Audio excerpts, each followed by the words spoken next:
Okay student, तो आज हम लोग इलेक्ट्रॉनिक कॉन्फ़िगरेशन का नेक्स्ट क्लास शुरू करने जा रहे हैं। तो आज सबसे पहले स्टार्ट करते हैं ऑर्बिटल एंगुलर मोमेंटम। और देखिए इस टॉपिक पे एक फार्मूला दे रहे हैं और इस फार्मूला पे खास करके नीट मेडिकल के एग्जाम में फ्रीक्वेंट क्वेश्चन आया है और आप क्वेश्चन बैंक फॉलो कर सकते हैं। जो मैं बोल रहा हूँ आपको क्वेश्चन मिल जाएगा। तो ऑर्बिटल एंगुलर मोमेंटम का फार्मूला होता है orbital angular momentum equal to orbital angular momentum equal to root over l into l plus 1 h by 2 pi, जहां पे एच क्या है? Planck constant. ये तो आप जानते होंगे, फोटो इलेक्ट्रिक इफेक्ट में पढ़े होंगे, एच इज प्लैंक कांस्टेंट।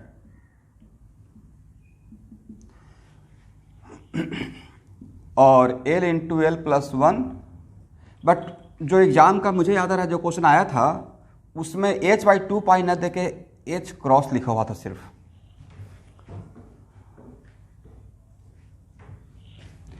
तो h क्रॉस इसका मतलब है कि h क्रॉस का मतलब h बाई 2 पाई होता है शॉर्टकट में, ठीक है। और इस h क्रॉस को h बाई 2 पाई मतलब h क्रॉस को बोलते हैं डिराक कांस्टेंट। कौन सा कांस्टेंट? यस। अब ये है मेरा फार्मूला और इस फार्मूला पे फ्रीक्वेंट क्वेश्चन आया है नीट में। तो देखिए, अब सपोज कीजिए कि मैं आपसे अगर ये पूछा कि स्टूडेंट मुझे 1s ऑर्बिटल का, किसका? 1s का ऑर्बिटल 1s का ऑर्बिटल एंगुलर मोमेंटम बताइए, तो क्या होगा आंसर? तो जैसे ही 1s बोलेंगे तो 1s के लिए आप l का वैल्यू, तो s के लिए l का वैल्यू क्या रहेगा? 0। तो ऑर्बिटल एंगुलर मोमेंटम क्या हो जाएगा student? Orbital angular momentum equal to हो जाएगा 0 इंटू 0 प्लस 1, नहीं, h by 2 pi equal to what? 0। अब आपसे कोई पूछेगा 2s का कितना होगा ऑर्बिटल एंगुलर मोमेंटम,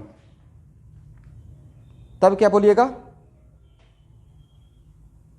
तो 2s बोलेंगे तो 2s के लिए भी तो s के लिए l का वैल्यू 0 ही हो रहेगा। तो 2s के लिए भी ऑर्बिटल एंगुलर मोमेंटम का वैल्यू कितना हो जाएगा? 0। अगर 3s का ऑर्बिटल एंगुलर मोमेंटम पूछेंगे तब क्या बोलिएगा? 0। इसका मतलब ऐसा नहीं लगता कि s orbital belong to any orbit, मतलब s ऑर्बिटल किसी भी सबसेल का हो,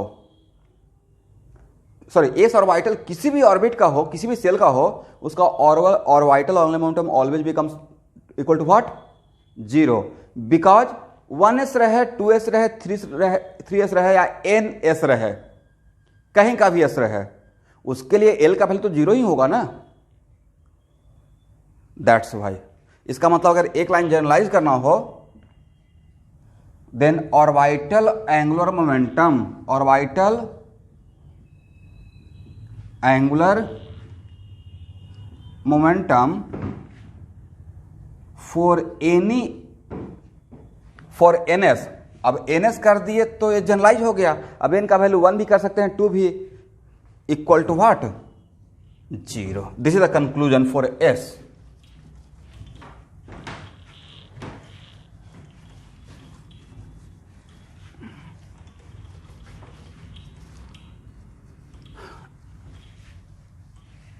अब नेक्स्ट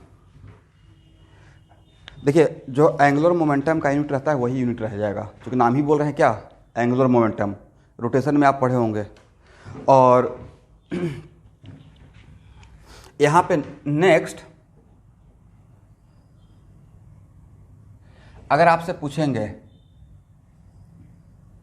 2p का एंगुलर मोमेंटम, तो 2p के लिए l का वैल्यू क्या रहेगा? 1।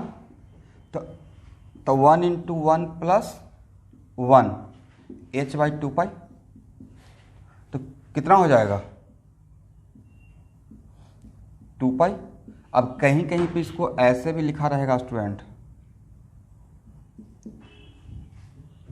ठीक है, ऑप्शन में √2 को 2 से कैंसिल करके, तो उस टाइम घबराना नहीं है। या कहीं कहीं पे ऐसे भी, अब एक्चुअली जो एग्जाम में आया है वो एच न दे के ऐसे दिया हुआ था ऑप्शन, और स्टूडेंट को शायद कभी कभी अगर इस टर्म का पता नहीं रहता तो लगता कि शायद प्रिंट मिस्टेक हो गया है, 2 छूट गया, या ऐसे एक लाइन बस खिंचा डाल दिए हैं। बट अब समझ में आ गया कि क्यों ऐसे दिया जा सकता है। ओके, तो अब आपसे क्वेश्चन पूछेंगे 3p का कितना होगा, तब क्या बोलिएगा?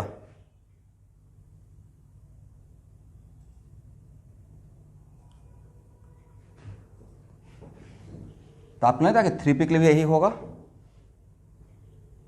4p का कितना होगा? यस, तो देखते हैं 1 मिनट अगर रुक कर कंक्लूड करते हैं तो चीज़ें कितना बढ़िया हो जाता है। इसका मतलब p orbital belong to any orbit जहाँ से वो एग्जिस्ट करना शुरू होता है, नहीं कि 1p का कोई पूछेगा आपसे। फर्स्ट ऑर्बिट में तो होता ही नहीं है p। तो p orbital belong to any orbit, then it's orbital angular momentum always equal to how much?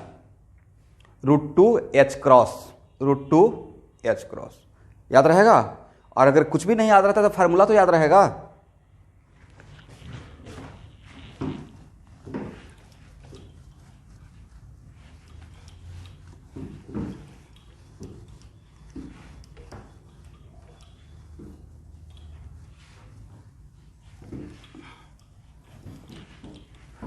चलिए अब यहां देखिए, मान लेते हैं कि 3d का पूछेंगे ऑर्बिटल एंगुलर मोमेंटम, तो कितना होगा?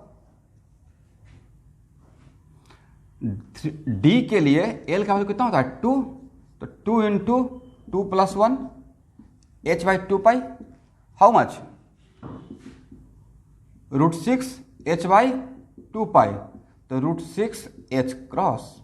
और यकीन मानिए 2016 से 2019 के बीच में एक कभी नीट का क्वेश्चन बना हुआ है, ठीक है, और यही पूछा गया था ऑप्शन में, √6h cross, h cross option में था। तो अब एक क्वेश्चन अगर जिनको फार्मूला याद रहेगा उनको एक क्वेश्चन बनाने में हार्डली 10 सेकंड लगेगा, ओनली 10 सेकंड लगेगा। और यहाँ जो पढ़ रहे हैं इलेक्ट्रॉनिक कॉन्फ़िगरेशन, उसका तो एक बढ़िया यूज कोऑर्डिनेशन कंपाउंड में होगा, हाँ या ना? क्योंकि कोऑर्डिनेशन कंपाउंड में भी तो बॉक्स बनाना पड़ता है। Without knowing the electronic configuration how can be analyse the coordination compound? समझ ही नहीं पाएंगे। तो वहां पे बहुत कुछ है, वहां पे सबसे बड़ा रोल रहता है कि आप इलेक्ट्रॉनिक कॉन्फ़िगरेशन में बॉक्स बनाने के लिए सीखिए, तभी समझ में आएगा। एनीवे, तो बाकी का मैं नहीं निकाल रहा हूं, बाकी के लिए फार्मूला तो आपके सामने है, और हर सबसेल के लिए एल का वैल्यू आपको बता दिए हैं। एस के लिए एल का वैल्यू 0 होता है, पी के लिए एल का वैल्यू 1 होता है स्टूडेंट, डी के लिए एल का वैल्यू 2 होता है, एफ के लिए एल का वैल्यू 3 होता है। तो क्या आप निकाल लेंगे? ओके। अब आते हैं, तो देखिए अभी तक हम लोग थोड़ा पढ़ रहे थे क्वांटम नंबर, और इसका थोड़ा हम लोग एनालाइज किए कि क्या क्या कैसे होता है।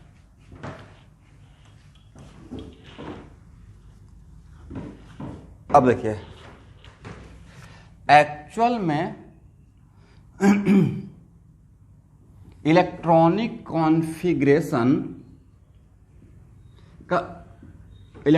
Configuration of what? Atomic orbital. क्योंकि आप जानते हैं मॉलिक्यूलर ऑर्बिटल का भी इलेक्ट्रॉनिक कॉन्फ़िगरेशन होता है, जो कि एमओटी में पढ़ेंगे नहीं। जैसे एटम का ऑर्बिटल होता है वैसे ही मॉलिक्यूल का भी तो ऑर्बिटल होता है, तभी तो थ्योरी आया मॉलिक्यूलर ऑर्बिटल थ्योरी। ओके, तो इलेक्ट्रॉनिक कॉन्फ़िगरेशन का मतलब सिंपल सा लैंग्वेज स्टूडेंट ये समझिए कि इलेक्ट्रॉन को एटम में सही सीक्वेंस में अरेंज करने का रूल्स, तरीका, उन सब को हम लोग किसके अंदर पढ़ते हैं? Electronic configuration. तो अभी तो मैं जस्ट आपको पढ़ा रहा था कि what the meaning of quantum number and कौन कौन सा क्वांटम नंबर है, उसका क्या सिग्निफिकेंस है, क्या मतलब है। तो मुझे लगता है कि सारे स्टूडेंट को अब समझ में आ गया है कि क्या मतलब है और क्या सिग्निफिकेंस है। अब इलेक्ट्रॉनिक कॉन्फ़िगरेशन के लिए कुछ सर्टेन रूल्स को फॉलो करते हुए हम लोग को इलेक्ट्रॉनिक कॉन्फ़िगरेशन लिखना होता है। तो उसमें सबसे पहला रूल है पॉली एक्सक्लूजन प्रिंसिपल।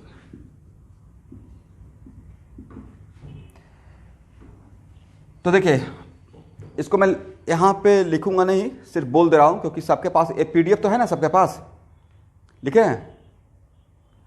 तो देखिए, पॉली का एक्सक्लूजन प्रिंसिपल क्या है कि according to this principle no two electron in an atom have the same set of all 4 quantum number.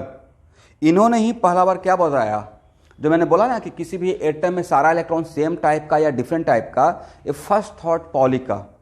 इसका मतलब according to Pauli exclusion principle किसी भी एटम में किसी भी 2 इलेक्ट्रॉन का 4 का 4 सेट ऑफ क्वांटम नंबर बिल्कुल आइडेंटिकल नहीं होगा। अगर आइडेंटिकल हो गया, क्या हो गया, अगर आइडेंटिकल हो गया तो both electron are same type, और कोई भी 2 इलेक्ट्रॉन सेम टाइप का नहीं होता है। करेक्ट। एटम में जितना भी इलेक्ट्रॉन हो, हर इलेक्ट्रॉन दूसरे इलेक्ट्रॉन से क्या रहता है, सेम टाइप या डिफरेंट टाइप,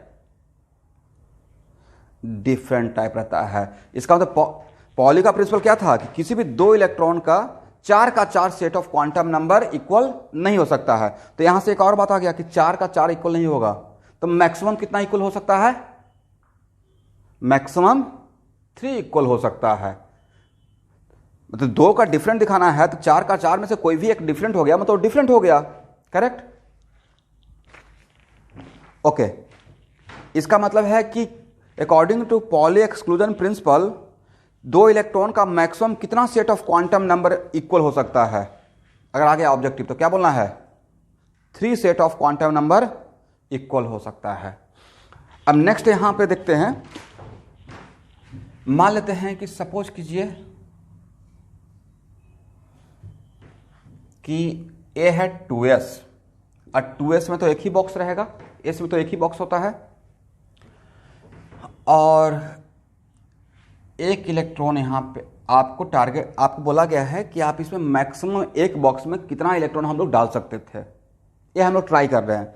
तो मान लेते हैं कि एक इलेक्ट्रॉन यहां पे ऐसे रखे, और देखिए ए और ए ऐसे नहीं दिखा है कि किसी बॉक्स में ऐसे इलेक्ट्रॉन दिखाया हुआ है। ए और ए क्या इंडिकेट करता है, क्लॉकवाइज और एंटी क्लॉकवाइज का तरीका, ठीक है, यस।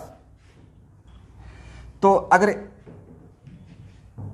हाँ, हाफ एरो से भी दिखा सकते हैं, ऐसे भी दिखाते हैं, ऐसे एक ही बात है, मतलब आप चाहें तो हाफ एरो से भी दिखा सकते हैं, नो इशू।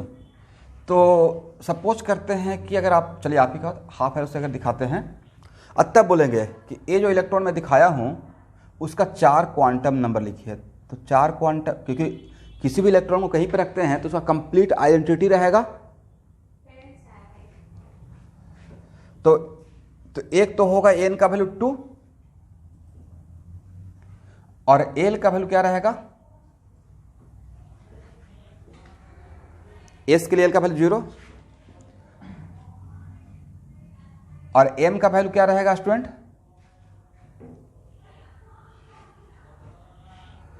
और एस का वैल्यू, एक मिनट, और ये ऊपर की तरफ दिखाए हुए हैं, ठीक है, तो क्या होगा, -12, यस, क्या रहेगा, एंटी क्लॉकवाइज। करेक्ट। तो एंटी क्लॉकवाइज के लिए मैं -12 बताया था कल, और क्लॉकवाइज के लिए +12। चलिए अब नेक्स्ट क्वेश्चन है कि सर, तो एक मुझे इसमें मैक्सिमम इलेक्ट्रॉन डालना है, तो एक इलेक्ट्रॉन ए भी हम लोग डाल दिए। तो अब इसका एन का वैल्यू कितना रहेगा, 2, एल का वैल्यू क्या रहेगा, 0, एम का वैल्यू क्या रहेगा, 0, और एस का वैल्यू प्लस। तो अब स्टूडेंट देखिए, इन दोनों इलेक्ट्रॉन का मैक्सिमम कितना क्वांटम नंबर इक्वल हो गया, 3, बट फोर्थ में जाके वो क्या हो गया है, डिफरेंट हो गया। इस चेंज हो गया, इसका मतलब डिफरेंट हो गया ना। अब नेक्स्ट क्वेश्चन है कि आपको टारगेट दिया गया था कि इसमें जितना मर्जी उतना मैक्सिमम इलेक्ट्रॉन बस आपको रखना है, मैक्सिमम, लेकिन पॉली के प्रिंसिपल को फॉलो करते हुए रखना है। करेक्ट। तो अब आपको बोलें कि ऐसे रख नहीं सकते हैं, ए अलाउड नहीं है। तो अब और भी अगर इसमें इलेक्ट्रॉन देना है और एक ही बॉक्स है, से एक ओनली वन बॉक्स मतलब वन ऑर्बिटल। तो क्या अगर ऐसे देते हैं तो आपको इसका डिफरेंट मिलेगा या ये रिपीट हो गया? रिपीट हो गया। इसका मतलब है कि एक इलेक्ट्रॉन सेम टाइप हो गया, जो कि पॉली एक्सक्लूजन प्रिंसिपल के अगेंस्ट चला गया। इसका मतलब इस टाइप का सिचुएशन नहीं होना चाहिए। इसका मतलब है कि 2s में मैक्सिमम इलेक्ट्रॉन 2 ही हो सकता है, 2 से ज़्यादा पॉसिबल नहीं है। और यहां से एक चीज और सीखे कि आज के बाद किसी भी सेम बॉक्स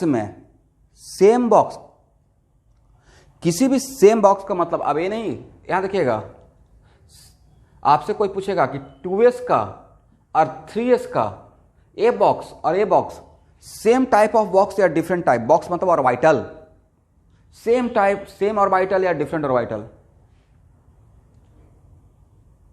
तो ये है 2 का s ऑर्बिटल और ये है 3 का s ऑर्बिटल। ये 2 का ऑर्बिटल है, 3 का ऑर्बिटल है, 3s ऑर्बिटल है, 2s ऑर्बिटल है। तो क्या ए और ए बॉक्स सेम है? नहीं है। तो अब मैं जो स्टेटमेंट बोल रहा हूं वो मैं सेम ऑर्बिटल के लिए बोल रहा हूं। सेम बॉक्स मतलब सेम ऑर्बिटल के लिए है। तो मेरा जो ऑब्जर्वेशन है कि if 2 electron present in the same box, if 2 electron present in the same box, मान लेते हैं P में 3 है और मैं एक 2p है, इसमें 3 बॉक्स है, लाइक 2px, 2py, 2pz, तो मैं सेम बॉक्स मतलब सिर्फ 2px का बात कर रहा हूं, करेक्ट? ऐसा नहीं सर इसमें तीनों बॉक्स है तो ठीक है, इसका तो ए और एस, तो क्या ए बॉक्स और a box same type of box? एक 2px ऑर्बिटल है, 2py ऑर्बिटल है, करेक्ट? इसका मतलब मैं बोलना चाह रहा हूं कि इन द सेम ऑर्बिटल जो भी 2 इलेक्ट्रॉन रहेगा उसका फर्स्ट 3 क्वांटम नंबर इक्वल होगा ही होगा, किसी भी सबसेल का हो, समझे? इन द सेम ऑर्बिटल अगर सेम ही बॉक्स में रहेगा तो उन दोनों इलेक्ट्रॉन, सेम बॉक्स में अगर 2 इलेक्ट्रॉन है, अब मैक्सिमम 2 ही होगा। थर्ड का हम लोग कोशिश किए लेकिन सफल नहीं हुए, करेक्ट? तो in the same box maximum कितना इलेक्ट्रॉन होगा? 2, और उन दोनों का first 3 quantum number student always equal रहेगा। मैं नहीं बोल रहा हूं कि यही नंबर, यही वैल्यू रहेगा, जो भी रहेगा, बट इफ 2, अब मेरा statement, if 2 electron present in same orbital then first 3 quantum number are equal for those 2 electron, correct? और कहां पे जाकर डिफर करेगा? एस फोर्थ में, स्पिन में जाकर डिफर करेगा, करेक्ट?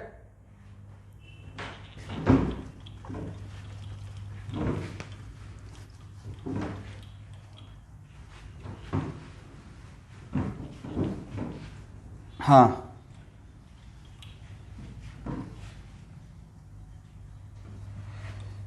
अभी थोड़ा सा 5 मिनट वेट कीजिए, एनर्जी पे आ जाएंगे, ठीक है? वेट, अभी पॉली समझ लेते हैं, उसके बाद मैं आ रहा हूँ। उसके बाद मैं पढ़ाऊंगा ऑफ-बॉब प्रिंसिपल, फिर पढ़ाऊंगा n+l रूल, फिर पढ़ाएंगे हंट्स रूल, जानते ही होंगे।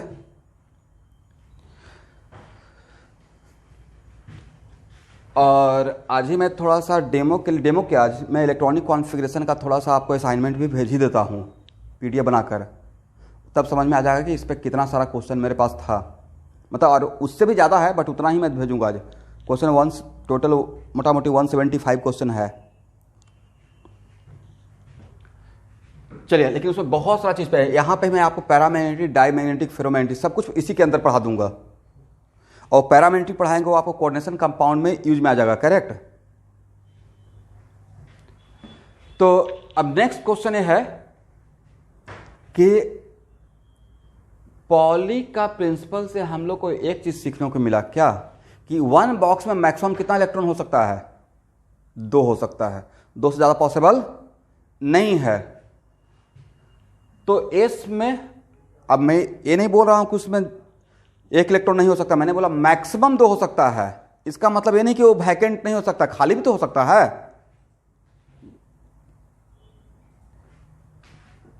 पी में कितना बॉक्स? डी में कितना बॉक्स 5, एफ में कितना बॉक्स होता है 7, 1 2 3 4 5, 1 2 3 4, एक और रहेगा 7। अब मैं यहां पे लिख रहा हूं मैक्सिमम इलेक्ट्रॉन इन सब सेल। क्या लिख रहे हैं स्टूडेंट? तो इसमें मैक्सिमम इलेक्ट्रॉन कितना हो सकता है S2। इसमें कितना हो सकता है? एक में मैक्सिमम 2, तो कितना रहेगा 6। इसमें 14। तो ये जो पहले से भी आप जानते होंगे कि एस में 2 रखते हैं, पी में 6 रखते हैं, डी में 10 रखते हैं और एफ में 14 रखते हैं, करेक्ट। बट अगर सही से एनालाइज कीजिएगा तो नहीं लगता कि इसमें सबसे बड़ा कंट्रीब्यूशन पॉली का है। उन्होंने ही बताया कि एक बॉक्स में मैक्सिमम 2 ही हो सकता है, क्योंकि उस 2 से ज़्यादा रहेगा जो कि पॉसिबल ही नहीं है। 2 से ज़्यादा रखिएगा तो इलेक्ट्रॉन का टाइप रिपीट हो जाएगा और किसी भी एटम में 2 इलेक्ट्रॉन सेम टाइप का पॉसिबल नहीं है। तो ये हम लोग पहले से जानते थे, ऐसा नहीं कि नहीं, आप लोग भी जानते होंगे। बट एक्चुअली में यहाँ तक आने के बाद लगा कि नहीं, इसमें सबसे बड़ा कंट्रीब्यूशन मुझे लगता है कि पॉली के प्रिंसिपल का होना चाहिए, क्योंकि यहाँ के बाद हम लोग ज़्यादा समझ पाए चीज़ों को कि अच्छा इसमें 2 ही क्यों होता है, क्योंकि इसमें 1 बॉक्स है, इसमें मैक्सिमम 2। इसमें 6 ही क्यों होता है मैक्सिमम, क्योंकि इसमें 3 बॉक्स है और 1 बॉक्स में मैक्सिमम कितना रख सकते हैं 2, 2 एंड 2 रख सकते हैं।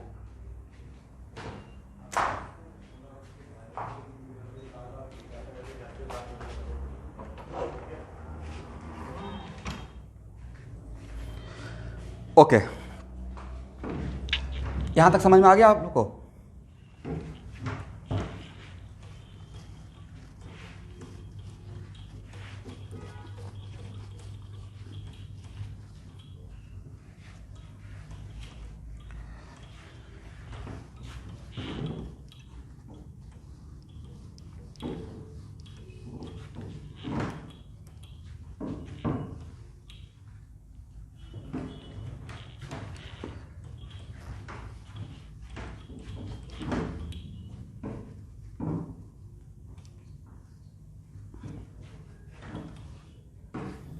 चलिए अब नेक्स्ट है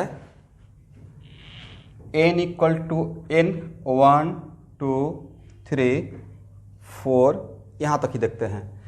n में कितना सबसेल? सिर्फ s रहता है। इसमें मतलब s और p, इसमें s p d, मतलब 0 S 0 1 2, 0 का मतलब S और 1 का मतलब P और 2 का मतलब D। इसमें कितना हो सकता है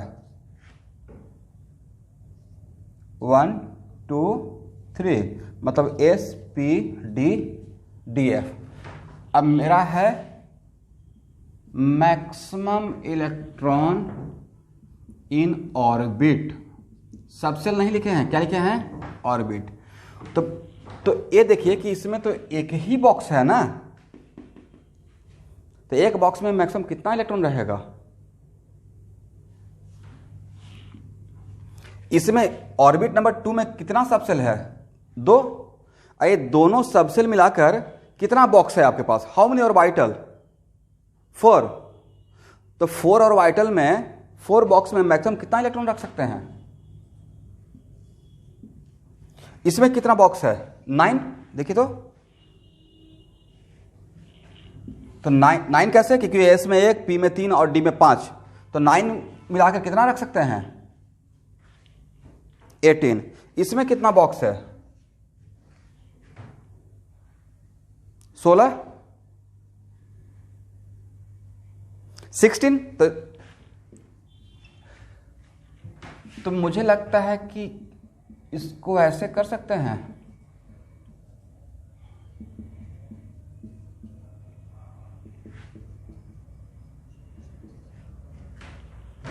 तो एक्चुअल में जो ये जो लिख रहे हैं, तो आपको नहीं लगता कि ये जो था वो कल पढ़े थे? Yes, number of orbital in given orbit, number of orbitals in given orbit, correct. तो ये तो पहले ही पढ़ चुके हैं। इसका मतलब यहां से एक नया चीज सीखे। तो देखिए तो ये हो गया maximum electron in orbit equal to 2n²। कौन सा? तो आपको नहीं लगता कि इसमें यहां भी मेन कंट्रीब्यूशन पॉली का ही रहा होगा? लेकिन कभी कभी होता है ना कि घर में आप कोई काम आप किए और क्रेडिट आपका भाई लेके चला गया। आपने सारा काम किया और वो थोड़ा सा करके अच्छा मैं ही किया हूं, और आप भी उसको नाखुश नहीं करना चाहते हैं, तो हाँ हाँ हाँ ठीक है तुम ही कर लिए हो। होता है ना? अरे छोड़िए भाई ही तो है। तो एक्चुअल में ए पॉली एक्सक्लूजन प्रिंसिपल से यहां पे आया था, बट इसका क्रेडिट मिला है बोरबरी। इसका मतलब अगर एग्जाम में आ गया कि maximum electron in orbit equal 2n², this scheme given by, तो क्या पॉली बोलना है या बोरबरी? बोरबरी। क्लियर?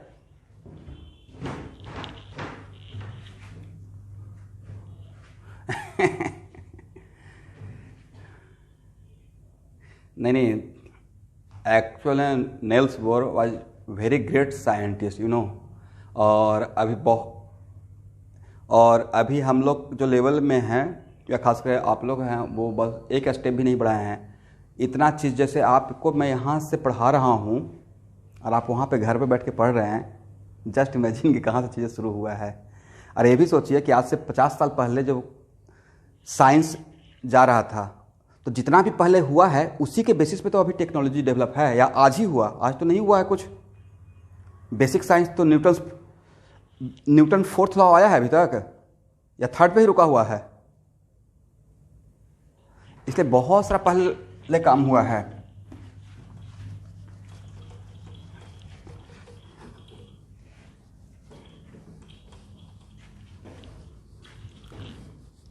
देखिए, सबसे पहले भी चीज़ है कि we are not on the level कि we can compare between the two scientist, क्योंकि सबका अपना लाइन में। आप कैलकुलस पढ़े हैं?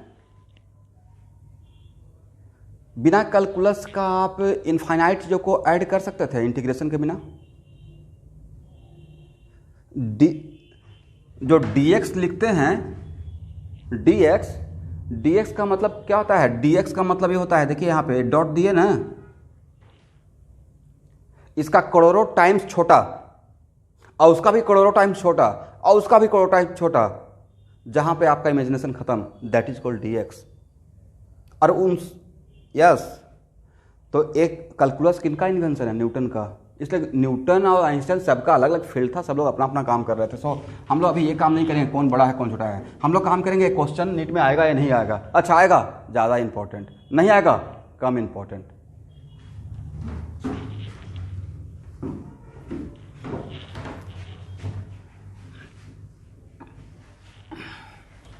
चलिए, now come to the point.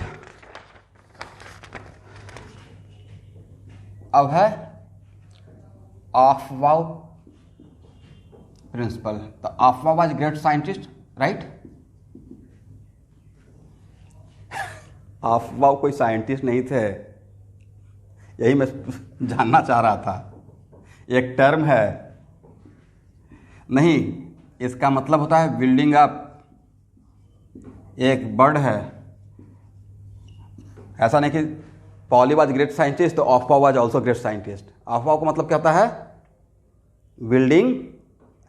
इसका मतलब ये हुआ कि अकॉर्डिंग टू दिस प्रिंसिपल, इसका मतलब ये है कि according to this principle electron को किसी भी एटम में सबसे पहले जिस सब सेल का एनर्जी लेवल या जिस ऑर्बिटल का एनर्जी लेवल सबसे कम रहेगा, इलेक्ट्रॉन को वहां भेजेंगे। कहां भेजेंगे? जिसका एनर्जी लेवल सबसे कम होगा। उसके बाद उससे ज्यादा जो रहेगा उसका, उसके बाद उससे ज्यादा रहेगा उसमें भेजेंगे। इसका मतलब है कि इसका मतलब यह हुआ कि according to Aufbau principle electrons are filled in various orbital in order of their increasing energy. According to this principle, electrons are filled in various orbital in order of their increasing energy, and orbital of lowest energy is filled first. इसका मतलब है कि अगर electron को किसी भी atom में अगर इलेक्ट्रॉन का फिलिंग करते हैं तो इलेक्ट्रॉन को सबसे पहले जिस ऑर्बिटल का एनर्जी लेवल सबसे लोएस्ट रहेगा उसमें रखेंगे, उसके बाद उससे ऊपर वाले एनर्जी में, उसके बाद उससे ऊपर वाला, एंड सो ऑन. तो नेक्स्ट क्वेश्चन है कि sir how can be compare कि किसका एनर्जी ज्यादा है किसका एनर्जी कम है. तो सबसे पहले तो अफवाह को मतलब समझ में आ गया कि अफवाहों ने यही बोला कि जिसका एनर्जी लेवल सबसे कम रहेगा उसमें इलेक्ट्रॉन का फिलिंग पहले जाएगा. और अभी जो आप इलेक्ट्रॉनिक कॉन्फ़िगरेशन सीख रहे हैं तो पॉइंट टू बी नोटेड, आप एक्साइटेड स्टेट, बोर मॉडल में एक्साइटेड स्टेट भी पढ़े होंगे. तो अभी जो हम लोग पढ़ रहे हैं वो किसी भी एटम का ग्राउंड स्टेट, जैसे इलेक्ट्रॉन के लिए ग्राउंड स्टेट होता है, इन सिमिलर फैशन एटम का भी ग्राउंड स्टेट होता है.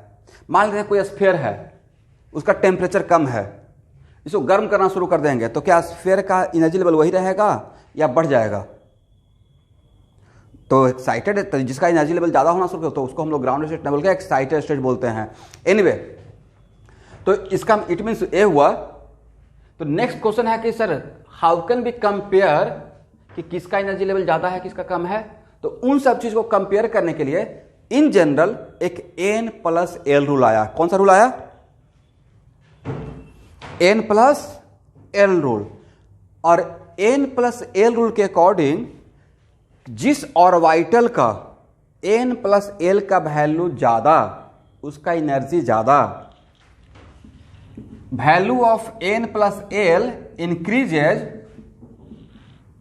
energy of orbital increases. For example, अगर आपसे कोई पूछेगा 1s और 2s में किसका एनर्जी ज़्यादा है, तो एक मिनट, तो इसके लिए N+L का वैल्यू निकालेंगे. तो इसका N+L का वैल्यू कितना है? 1 + 0, 1 + 0 कितना? 1. इसका कितना होगा? 2 + 0 = व्हाट? 2. इसका मतलब अगर रेस हो जाएगा कि 1s और 2s के बॉक्स में किसमें इलेक्ट्रॉन को पहले जाना चाहिए, तो किसमें पहले जाना चाहिए? 1s में. ओके. अगर 2s और 2p में किस में जाना चाहिए, तो 2s के लिए इस एक मिनट रुकिए, इसका मतलब है कि 2s और 1s में अगर एनर्जी का ऑर्डर, तो किसका एनर्जी ज़्यादा होता है स्टूडेंट? 2s का एनर्जी ज़्यादा रहेगा. 2s और 2p में इसका N+L का वैल्यू कितना, मतलब कितना? 2. इसका 3. तो बोलिए 2s और 2p में किसका एनर्जी ज़्यादा है? इसका मतलब है कि 2s और 2p में अगर इलेक्ट्रॉन भेजना है तो किसमें पहले इलेक्ट्रॉन भेजेंगे? Very good.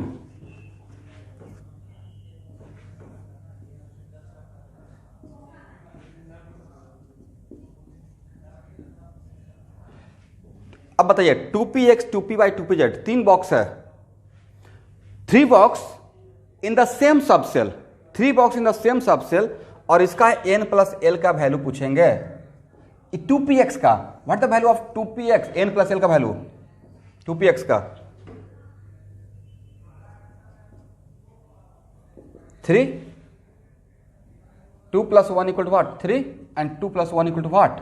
3. इसका मतलब 2px, 2py और 2pz का एनर्जी लेवल डिफरेंट है या सेम है? सेम है. इट मीन्स व्हाट कि आज के बाद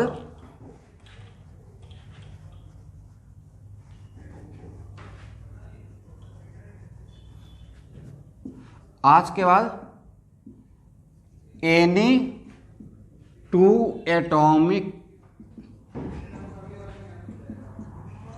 orbital having same energy level are called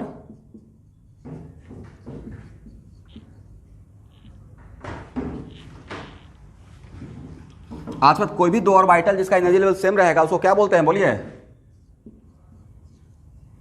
degenerate atomic orbital. But पता है कभी कभी डीजेनरेसी ब्रेक होता है, और ये कहां पढ़े हैं? कोऑर्डिनेशन कंपाउंड में एक थ्योरी था, CFT, क्रिस्टल फील्ड थ्योरी, वहां पे इसका डीजेनरेसी ब्रेक होता है। करेक्ट, यस, स्प्लिट कर जाता है। वेरी गुड, स्प्लिट कर जाता है in terms of EG and 2,2G। Correct, मतलब लग रहा है ना कि कुछ पढ़े हैं। ओके,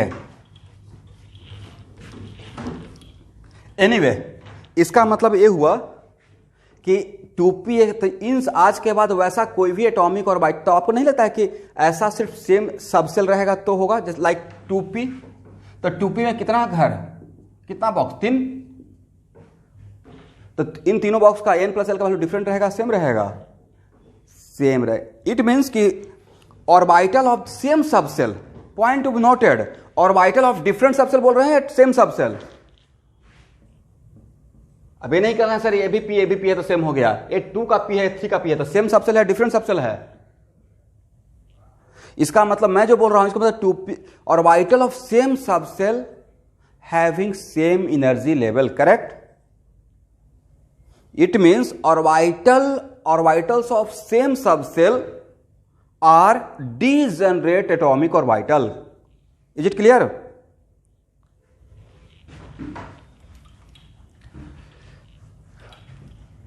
चलिए, अब मेरा क्वेश्चन है इन दोनों में n प्लस l का वैल्यू क्या होगा?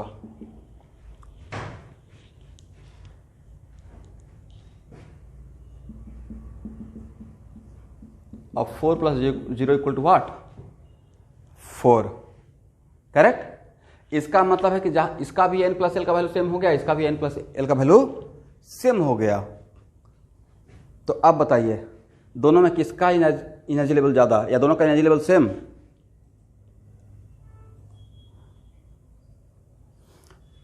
तो एक मिनट। तो अब आज के बाद if value of n plus l are equal, then lower the value of principal quantum number, lower is the energy. क्या बोलना है? If value of n plus l are equal, then lower the value of कौन सा? n, lower is the energy. It means 3p और 4s में, अब बताइए किसका एनर्जी ज्यादा रहेगा? 4s का एनर्जी ज्यादा रहेगा। इट मीन्स 3p और 4s में किसमें इलेक्ट्रॉन पहले जाएगा? 3p में पहले जाएगा। यस, अब 3d और 4s, आप देखते होंगे कि पोटेशियम का लिखते हैं तो पोटेशियम में 3p के बाद 4s हो जाता है। करेक्ट, हाँ या ना? 3p के बाद 3d आ जाता है या 3p के बाद 4s हो जाता है? तो यस, तो आज अब फिर घूमकर 3d में आते हैं, तो आज समझ में आएगा कि क्यों ऐसा होता है। चलिए, n प्लस l का वैल्यू कितना इसका है? Very good, 5। और इसका? तो अब बताइए किसका एनर्जी लेवल ज्यादा है?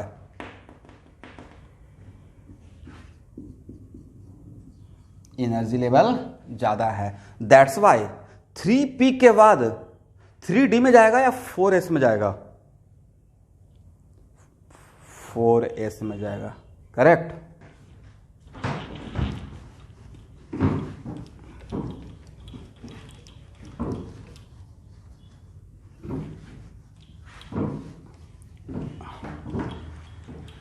चलिए, तो नेक्स्ट क्वेश्चन कि सर कोई शॉर्टकट ऐसा मेथड जिससे कि हम लोग को एक काम में आ जाए।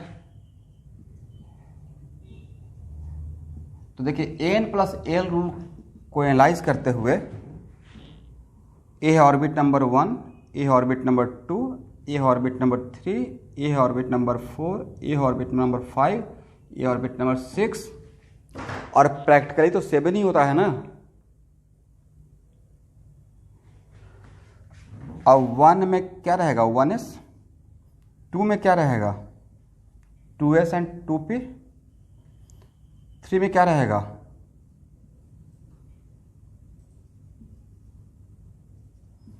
और 4 में क्या रहेगा, 4s, 4p, 4d, अब 5 में रहेगा 5s, 5p, 5d, और 6 में रहेगा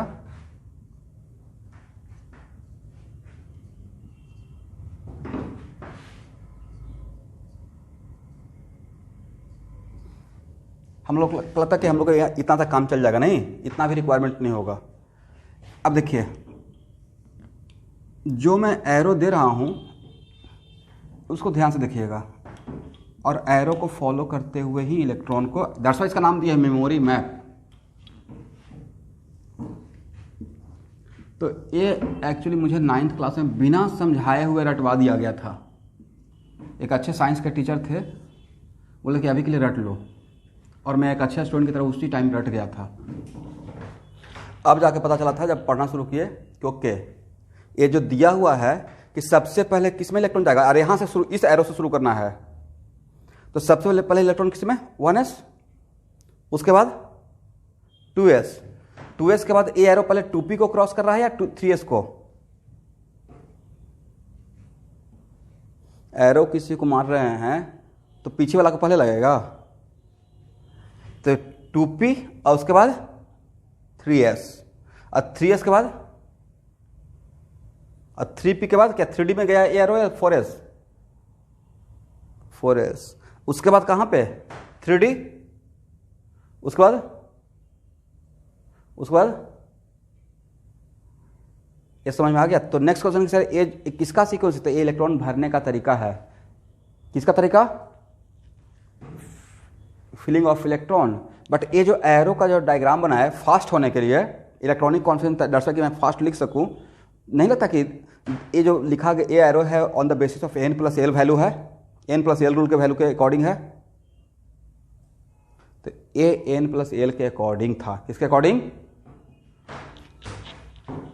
एन प्लस एल के अकॉर्डिंग है। तो ये आपको इलेक्ट्रॉनिक कॉन्फिगरेशन लिखने में बहुत काम में आ जाएगा। चलिए, अब नेक्स्ट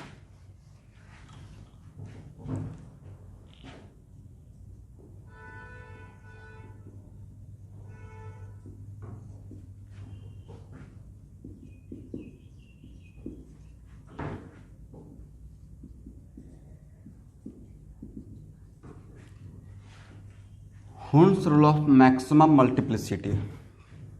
तो सबसे पहले बताइए कि ये मैं बता दूंगा कि what the meaning of maximum multiplicity. सबसे पहले ये बताइए कि what the meaning of A Hund's का क्या स्टेटमेंट था।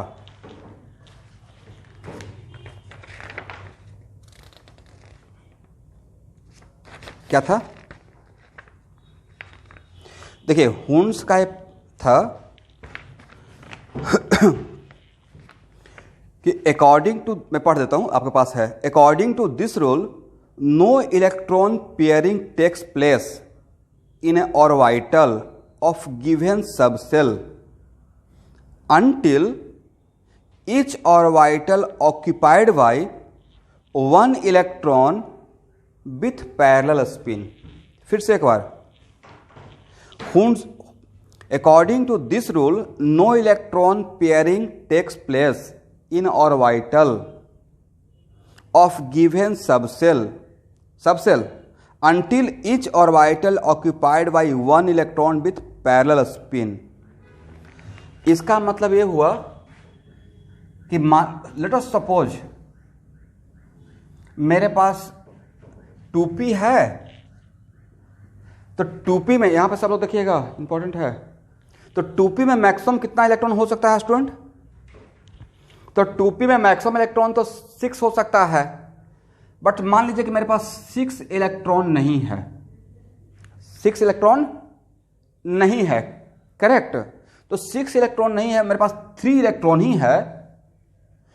तो 3 इलेक्ट्रॉन का भरने का तरीका तो बहुत सारा हो सकता था। कोई स्टूडेंट ऐसे भी भर दिए, कुछ स्टूडेंट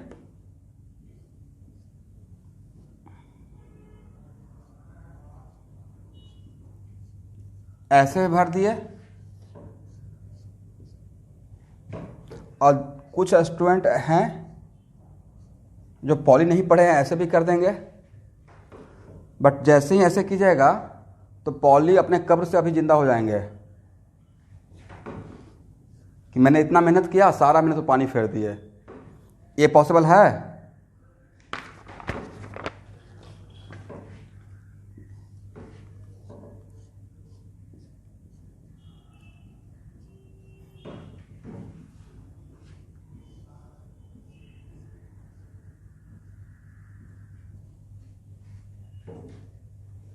तो एक्चुअल में जो पॉली का एक स्टेटमेंट था, मैक्सिमम मल्टीप्लिसिटी का मतलब मैं समझा रहा हूं। तो पॉली का स्टेटमेंट के अकॉर्डिंग अगर मेरे पास किसी भी सबसेल के लिए मैक्सिमम सफिशिएंट इलेक्ट्रॉन अगर नहीं है, कम है, तो हम लोग सारे ऑर्बिटल में उस सबसेल के ईच ऑर्बिटल में पहले एक एक इलेक्ट्रॉन देंगे। तो नेक्स्ट क्वेश्चन कि सर ऐसा क्यों? ऐसा इसलिए कि किसी भी सबसेल के ईच ऑर्बिटल का एनर्जी लेवल सेम होता है, वो डीजेनरेट एटॉमिक ऑर्बिटल होता है, करेक्ट। तो अगर डीजेनरेट एटॉमिक ऑर्बिटल है और सफिशिएंट इलेक्ट्रॉन नहीं है, तो सबका एनर्जी, सारे ऑर्बिटल का एनर्जी लेवल सेम है, तो उसमें सब में सब पहले एक एक देंगे विथ पैरेलल स्पिन। तो क्या ये सही है अकॉर्डिंग टू हुन्स? ये सही है?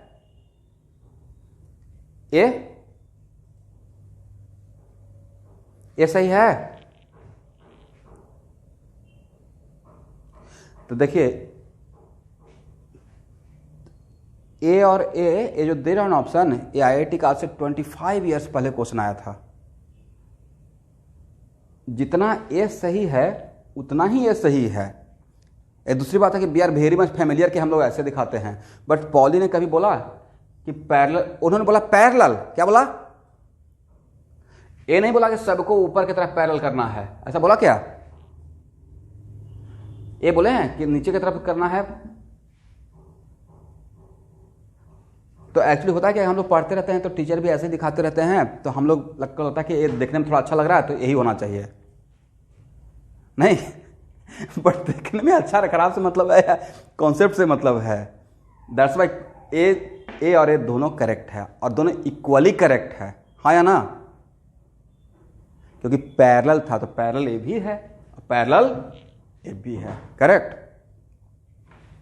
तो अब नेक्स्ट क्वेश्चन की, तब देखिए अब उनका यह थ्योरी था कि अगर किसी भी सबसेल में सफिशिएंट इलेक्ट्रॉन मेरे पास नहीं अवेलेबल है तो क्या करेंगे? पेयरिंग नहीं करना शुरू करेंगे, पहले सारे ऑर्बिटल में, सारे बॉक्स में एक एक इलेक्ट्रॉन देंगे विथ पैरेलल स्पिन। लेकिन कोई भी साइंटिस्ट अगर कुछ काम कर रहा है तो उसके पीछे कुछ तो उसका एक एविडेंस रहेगा या कुछ एक मैथमेटिकल शायद। तो उन्होंने एक मैथमेटिकल प्रूफ के लिए एक फार्मूला डेवलप किया और वो फार्मूला था दिस वन। और एसएम का मतलब स्पिन मल्टीप्लिसिटी। एसएम का मतलब क्या? ये भी, इस पर भी फार्मूला क्वेश्चन आएगा नीट में, ठीक है। स्पिन मल्टीप्लिसिटी, और स्पिन मल्टीप्लिसिटी का वैल्यू होता है 2 इंटू ST प्लस 1। ST का मतलब टोटल स्पिन। कितना स्पिन? Total spin. तो अगर इन डायग्राम को अगर मैं बात करूं A B C, और अकॉर्डिंग टू हुन्स जिस अरेंजमेंट के लिए स्पिन मल्टीप्लिसिटी का वैल्यू मैक्सिमम आएगा, क्या आएगा? मैक्सिमम आएगा, वो अरेंजमेंट सबसे ज्यादा स्टेबल रहेगा, वो अरेंजमेंट सबसे ज्यादा स्टेबल रहेगा। दैट्स वाई उन्होंने ऐसा कुछ बोला था। तो नेक्स्ट क्वेश्चन के सर ST कैसे निकालेंगे? तो ST का मतलब होता है plus minus half into N, जहां पे N क्या है? नहीं, number of unpaired electrons. Correct. अब प्लस माइनस का मतलब ये है कि क्लॉकवाइज भी हो सकता है और एंटी क्लॉकवाइज भी हो सकता है। तो बोलिए इसमें हाउ मेनी अनपेयर्ड, फर्स्ट का देखते हैं। तो अगर इसका माइनस हाफ ले रहे हैं तो इसका माइनस हाफ, इसका माइनस हाफ, ऐसा क्या लेंगे? तो ऐसा नहीं था कि माइनस हाफ वाला 2 है और प्लस हाफ वाला 1 है, तो ऐसे जोड़ना है। देखिए मैंने कैसे जोड़ा, ये मैं किसके लिए निकाला? ए के लिए। तो ऐड करने के बाद कितना आया? Minus half. बी का कितना आएगा? एसटी सिर्फ बताइए। तो इसका तो 0 हो गया ना, ये तो आपस में कैंसिल कर दिया, तो सिर्फ बचा 1। तो कितना? Minus half. करेक्ट। सी का कितना हुआ? -3/2। और डी का कितना हुआ? 3/2। तो अब मुझे सबके लिए स्पिन मल्टीप्लिसिटी फॉर ए निकालिए। कितना आता है देखिए तो, मॉडुलस लेने के बाद ए फार्मूला।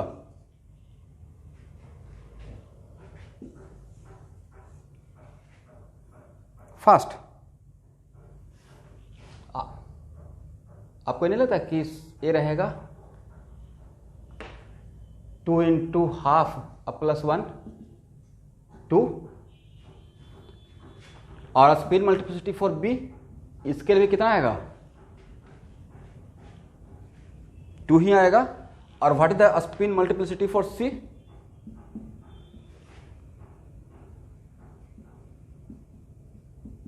4 आएगा। और व्हाट अबाउट डी? 4। तो स्पिन मल्टीप्लिसिटी का मैक्सिमम वैल्यू किसमें मिला? सी और डी। और सी और डी में क्यों मैक्सिमम मिला? क्योंकि हम लोग इलेक्ट्रॉन को क्या किए हैं? पैरेलल रखे थे, नहीं? तो अब समझ में आ गया कि what the meaning off spin multiplicity. तो एक्चुअली मेन कॉन्सेप्ट होता ना है कि कभी आप कुछ बोल रहे हैं और बैकअप द माइंड आपका कुछ और चल रहा है। मतलब आप बच्चे को सिखा रहे हैं बहुत इजी वे में, बट हो सकता है आगे चलकर उसका कुछ टफ कॉन्सेप्ट हो। जैसे बहुत सारा ऐसा चीज़ है कि हम लोग बहुत लेमन लैंग्वेज में बोलते हैं, क्वांटम नंबर क्या है? लगता है क्वांटम श्रोडिंगर इतना ही है। श्रोडिंगर मुझे आईआईटी के फर्स्ट सेमेस्टर में पढ़ाया गया था, तो मेरे ऊपर से टेंजेंट बनते हुए निकल गया था।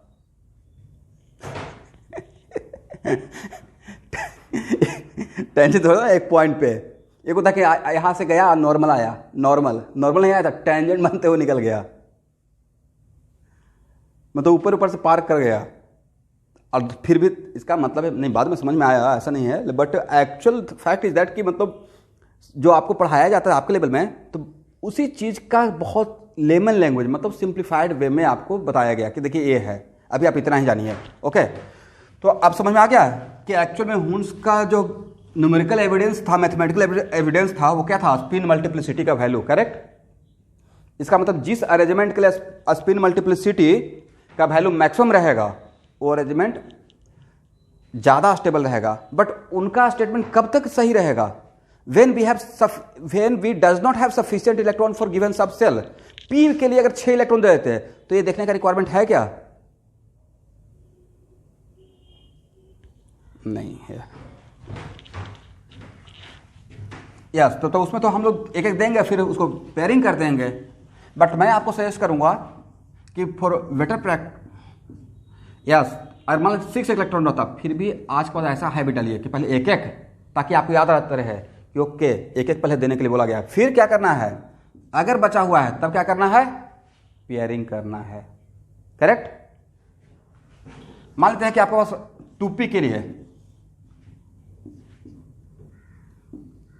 एक 2p है और आपके पास 5 इलेक्ट्रॉन ही है, तो पहले क्या करना है? एक एक। अब कितना हाथ में बचा हुआ है?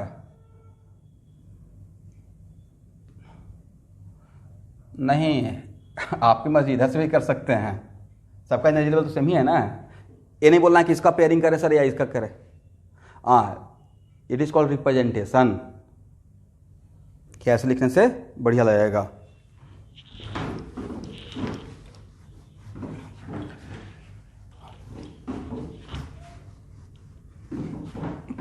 तो देखिए आज का क्लास को मैं यहाँ पर ही रोक रहा हूँ। अगर आपको ऐसे इलेक्ट्रॉनिक कॉन्फिगरेशन लिखने आता है 1s2 2s2 2p6 something like, तो आप मुझे कल के क्लास में अटेंड करने से पहले सारे स्टूडेंट 1 से 30 तक लिख कर दिखाइएगा। मतलब आप लोग लिख के रेडी रहिएगा,